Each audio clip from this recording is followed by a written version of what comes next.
We didn't know anything, you know. Sandra was the first one to tell us that Esther had wanted to do something. She wanted to hurt herself. Lies. Lies, my God. I didn't believe her. No, I didn't. You know, she stood right in front of her living room and said all those things. And just when we came back from the autopsy room. But my wife Doris, she did. Can you believe it, Inspector? Doris believed Sandra.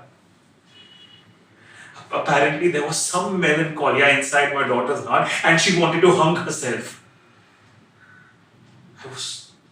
I was so furious. I ended the discussion right then and there, went back to her room and prayed to Lord to make another bread and give it to Esther.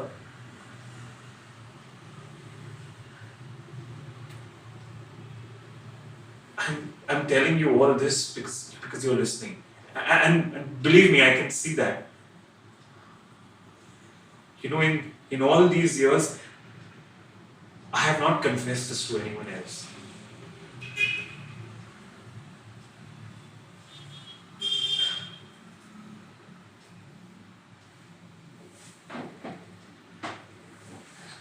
You know, I was 44 then, and now I'm 64.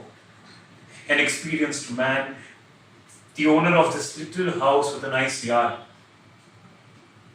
That kind of a man doesn't kneel in front of the God and says, God, make my child breathe again.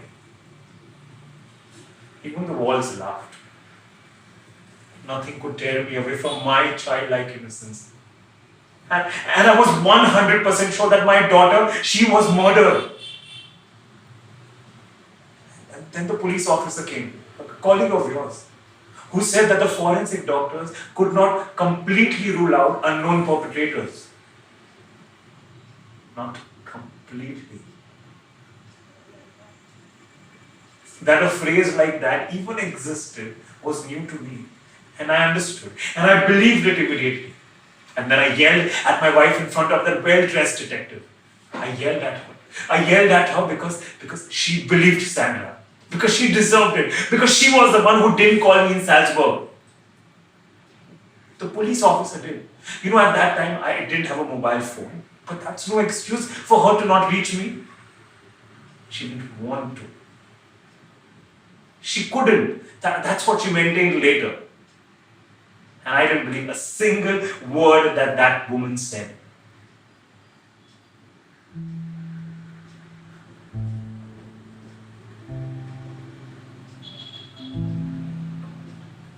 You know, unknown perpetrators means that there was someone and that person had a rope. And they tied it around our daughter's neck and they hung her to the tree in the park. You know, the police completely ruled this out even after what the forensic doctors believed. They said they spoke to all the school students and they followed all the leads, they investigated everything. They swore they tried everything. Isn't it right? No witnesses, no evidence. There was no melancholia in my daughter's heart. No, she was a victim of a murderer. And you have to find her. You have to find him, Frank. I'm begging you on my knees and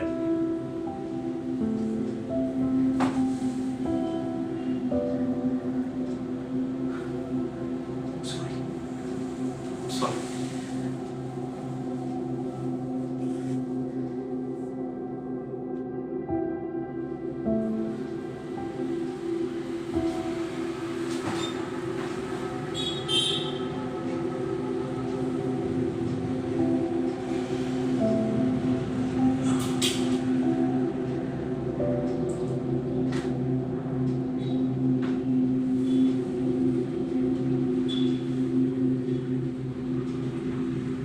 But it was indeed a crime. Yes.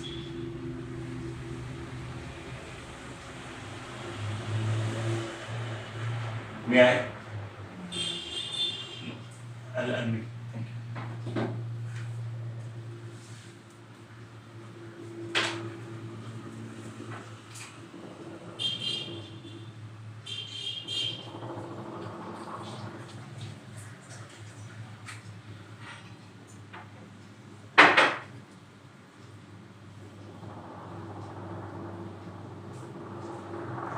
Cheers.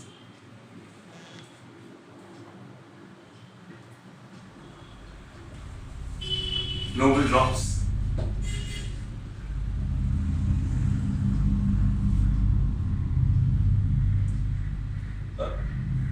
There's something I want to tell you. But please don't get mad. I could no longer recollect your name. I racked my brains, but I had so many files, so many papers, documents, newspaper articles, a diary from my wife. But your name was nowhere to be found.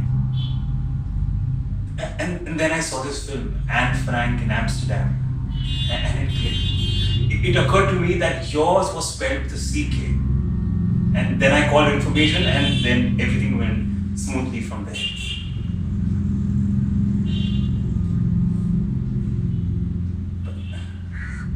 But I still don't understand why I couldn't find your name in any of the police files.